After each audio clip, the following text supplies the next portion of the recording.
இன்னைக்கு நம்ம சிஸ்டர் மேக்ரோனியை வச்சுட்டு அருமையான ஒரு டிஷ் செஞ்சு தரேன்னு சொல்லி ஆசைப்பட்டாங்க. சரி செய்யுமா அப்படின்னு சொல்லி சொன்னா முந்திரி பிஸ்தா ஏலக்காய் எடுத்துக்கிட்டு சட்டியில் கொஞ்சம் நெய்யை ஊற்றி அதை கொஞ்சம் ஹீட் பண்ணிக்கிட்டாங்க. அந்த ஹீட்டான நெய்யில் வந்துட்டு கிஸ்மிஸ் பழத்தையும் முந்திரியும் போட்டு நல்லா ஃப்ரை பண்ணிக்கிட்டாங்க.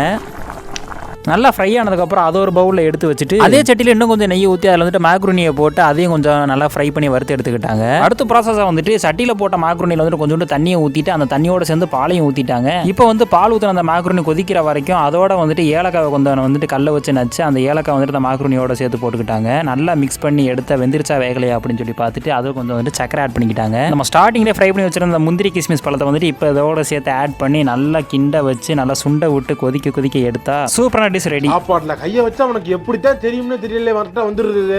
டேஸ்ட் எந்த அளவுக்கு இருக்குன்னு சொல்லிட்டு எக்ஸ்பெக்டேஷன்ல சாப்பிட்டு பார்த்தா பால் பாயசம் நல்லா இருக்கு. பால் ஆட பிக்காளிப்பல நம்ம சிஸ்டர் பண்ண இந்த டிஷ் வேற லெவல்ல இருந்தது. நம்ம வீடியோக்கு லைக் பண்ணிடுங்க. டாடா பாய்.